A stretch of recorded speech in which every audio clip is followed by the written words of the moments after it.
Hello friends, आप देख रहे हैं आपका चैनल शेयर बाजार विद आयुष। और दोस्तों, बात इस वीडियो में जो हम करेंगे वो करेंगे एसबीआई फंड्स मैनेजमेंट आईपीओ के अलॉटमेंट स्टेटस के बारे में। अलॉटमेंट दोस्तों किस तरीके से हमको चेक करना है, इस वीडियो में इसको समझेंगे, जानेंगे कि वो कौन सी वेबसाइट जहाँ पर अलॉटमेंट आएगा। लेकिन एक और जो सबसे ज़रूरी बात है वो है दोस्तों बिड्स रिजेक्शन को लेकर। जी हाँ, वो कौन से बिड्स है जो आपको रिजेक्ट होती हुई देखने को मिलेगी, इसके बारे में भी इस वीडियो में चर्चा करेंगे। तो महत्वपूर्ण वीडियो रहेगा, तो पूरा आप लोग ज़रूर देखिएगा। लेकिन उससे पहले अभी तक अगर आपने चैनल को सब्सक्राइब नहीं किया है और फर्स्ट टाइम विजिट किया तो ज़रूर चैनल को आप लोग सब्सक्राइब कर लीजिएगा।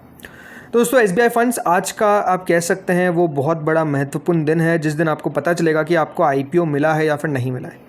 एक आईपीओ अगर आपको मिलता है, मतलब अगर मिलता है तो 574 रुपीज़ का आपको एक शेयर मिलेगा। टोटल 26 शेयर मिलेंगे। अगर आपने रिटेल में लगाया, एचएनआई में लगाया तो ज़्यादा शेयर मिलेंगे, राइट। अब सबसे पहले बात करते हैं यहाँ पर अलॉटमेंट के चांसेस कितने हैं और बिड्स किन की रिजेक्ट हो रही है। तो देखिए, जिस तरीके से इशू को सब्सक्रिप्शन मिला, अपने आप में देखिए दमदार तरीके से पैसा जो है वो आता हुआ देखने को मिला। 140 गुना क्यूआईबीज ने भरा। इसका मतलब है कि लगभग 2,48,000 करोड़ रुपए लगाए।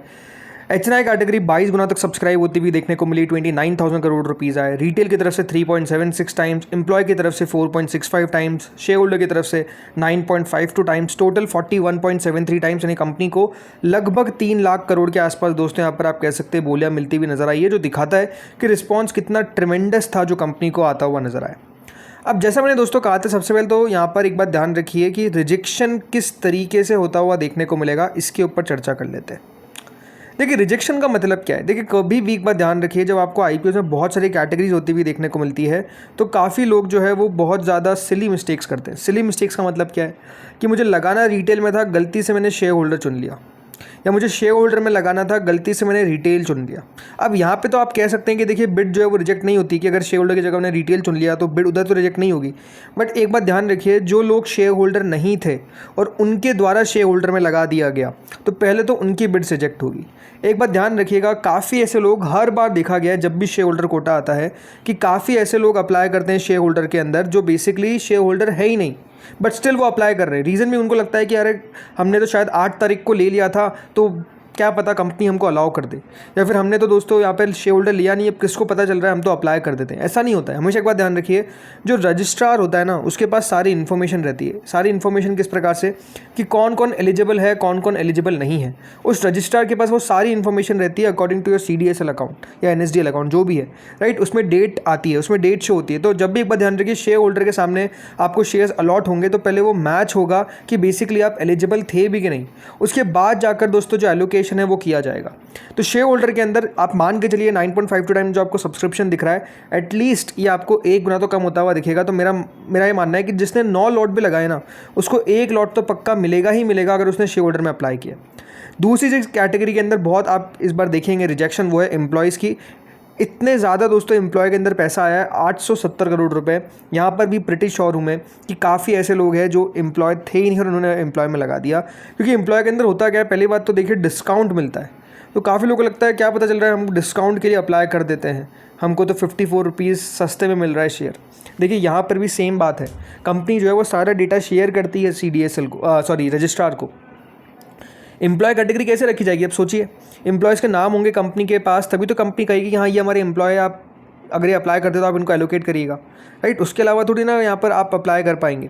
अगर आप एम्प्लॉय नहीं और आपने स्टिल अप्लाई कर दिया तो बिड्स रिजेक्ट होगी।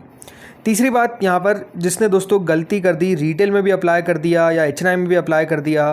काफ़ी लोगों को ये भी डाउट रहा, मैंने इतना इजीली समझाया था आपको कि रिटेल या फिर एचएनआई में से एक में आपको अप्लाई करना है। काफ़ी ऐसे लोग हैं जिन्होंने दोनों में अप्लाई कर दिया। अरे दोनों में अप्लाई करना ही था, एक में अप्लाई करना था, तो यहाँ पर भी बिड रिजेक्शन होने का बहुत खतरा है। तो हर एक कैटेगरी के अंदर आप देखेंगे थोड़ी थोड़ी बिड आपको रिजेक्ट होती हुई देखने को मिलेगी। लेकिन जो सबसे ज़्यादा हायर नंबर रहेगा वो शेयर होल्डर में रहेगा और एम्प्लॉय में रहेगा। और एक और दोस्तों जो बिड रिजेक्ट हो सकती है, अब ये हो सकती है क्यों कह रहा हूँ, काफ़ी बार नहीं भी होती है, काफ़ी हो भी जाती है, वो है थर्ड पार्टी यूपीआई। अगर आपने दोस्तों थर्ड पार्टी यूपीआई के थ्रू अपनी एप्लीकेशंस लगाई है, थर्ड पार्टी का मतलब क्या है, मान लीजिए कि एक पर्सन है X और एक पर्सन है Y, ठीक है। X का आईपीओ आपने अप्लाई कर दिया, मतलब आप Y और आपने X का आईपीओ अप्लाई कर दिया, लेकिन अप्लाई किससे करा है, आपकी यूपीआई आईडी से, ठीक है। तो जब आप अपनी यूपीआई आईडी से किसी और के पैन को अप्लाई करेंगे, मतलब किसी और के आईपी को अप्लाई करेंगे और उसका पैन अलग है और आपके बैंक अकाउंट का पैन अलग है, तो फिर दोस्तों एक बात ध्यान रखिएगा, they are liable to get rejected. अब होता क्या है, जब मैं लायबल कह रहा हूँ तो बहुत बार दोस्तों बैंक्स अलाउ भी कर देता है। ऐसा देखा गया कि एसबीआई ने काफ़ी बार अलाउ कर दिया है, पीएनबी ने अलाउ कर दिया है, काफ़ी बार एचडीएफसी भी अलाउ कर देता है, काफ़ी बार रिजेक्शन भी आ जाता है। तो ये भी दोस्तों एक रिजेक्शन है जो आपको आता हुआ देखने को मिल सकता है। जैसे मैंने कहा, ज़रूरी नहीं क्या है, बिकॉज बहुत बार बैंक्स अलाउ कर देते हैं, तो वो डिपेंड करता है कि देखिए यहाँ पर होने क्या वाला है। तो आई थिंक ये रिजेक्शन का आपको मतलब तो समझ में आ चुका होगा। इसके अलावा एचएनआई कैटेगरी के अंदर दोस्तों अगर मैं बात करता हूँ कोई रिजेक्शन ना होता है, तो बिग एचएनआई के अंदर अलॉटमेंट मिलेगा लगभग 5 में से 1 को, स्मॉल एचएनआई में अलॉटमेंट मिलेगा लगभग 14 में से 1 को, रिटेल में अलॉटमेंट मिलेगा लगभग, याद रखिएगा, 2.37 में से 1 को, ठीक है। अब बात करते हैं अलॉटमेंट चेक कहाँ पे करना है। देखिए, अलॉटमेंट चेक करने के लिए आपके पास बहुत सारी वेबसाइट्स है, लेकिन जो मेजर वेबसाइट्स होती है, 3 वेबसाइट्स होगी मेजरली। एक तो रजिस्ट्रार की होती है और 2 दोस्तों एक्सचेंजेस की होती है। अब एक्सचेंजेस की वेबसाइट्स के एनएससी और बीएससी दोनों देखिए बहुत स्लो चलती है, तो बेटर है कि दोनों पे ना जाकर आप दोस्तों सिर्फ रजिस्ट्रार को देखें। इस आईपी को जो रजिस्ट्रार है वो है दोस्तों के फिनटेक। जी हाँ, के फिनटेक पे याद रखिएगा आपको अलॉटमेंट आता हुआ देखने को मिलेगा, बहुत ईजीली है। यहाँ पर आप जाइए, सेलेक्ट आईपीओ पे जाइए। अभी अगर आप देखेंगे तो नाम कौन कौन सा दिखा रहा है, यहाँ पर ये सारे नाम दिखा रहा है, बट जो हमारा नाम है वो अभी तक नहीं दिखा रहा है, यानी एसबीआई म्यूचुअल फंड का नाम नहीं दिखा रहा है, एसबीआई फंड मैनेजमेंट का। अब देखिए, क्योंकि दोस्तों आईपीओ को बहुत अच्छा सब्सक्रिप्शन मिला है, बड़ा आईपीओ था, तो थोड़ा सा टाइम लग सकता है अलॉटमेंट आने के लिए। टाइम का मतलब क्या है कि देखिए, वैसे तो के फिनटेक थोड़ा सा फास्ट, मैं आप ये कह सकता हूँ कि ये बाकी से थोड़ा सा फास्ट मुझे लगता है। और अभी पिछले कुछ आईपीओ उन्होंने 9 बजे के आसपास भी दे दिए थे, लेकिन क्योंकि ये आईपीओ बड़ा था तो मैं मान के चल रहा हूँ कि देखिए 9 का 10 बज सकता है, 10 का 11 बज सकता है। लेकिन हाँ, उससे पहले अगर आपको यूपीआई का जो मैंडेट है वो अगर दोस्तों आपका एक्सेप्ट हो जाता है, यानी सक्सेसफुल हो जाता है, तो आप मान के चलिए आपको आईपीओ लग गया है। रिवोक हो जाता है, इसका मतलब ये कि आपको आईपीओ नहीं लगा है। बैंक की तरफ से कोई डेबिट का मैसेज आता है तो इसका मतलब समझ जाइए कि आईपीओ लग गया है। बैंक की तरफ से अगर आपका पैसा जो है वो अनब्लॉक हो जाता है तो इसका मतलब है कि आपको आईपीओ नहीं लगा है। बहुत बार दोस्तों के फिनटेक में ये भी देखा गया कि ये जो मेल है ये भी भेज देते हैं जल्दी, तो आप मेल भी अब चेक करते रहिएगा 9-10 बजे के आसपास। तो अगर आपको मेल आ जाता है तो आप समझ सकते हैं वहाँ पर भी आपको अलॉटमेंट का जो स्टेटस है वो मिल जाएगा। लेकिन जैसे दोस्तों अलॉटमेंट आउट होगा, हम कम्युनिटी पे अपडेट कर देंगे कि अलॉटमेंट जो है वो आउट हो चुका है। बहुत ईजी स्टेप में आप अलॉटमेंट चेक कर पाएंगे। आप सबको ऑल द बेस्ट कि आपको अलॉटमेंट मिलता हुआ देखने को मिले। इस वीडियो में इतना ही था। Thank you friends for watching this video.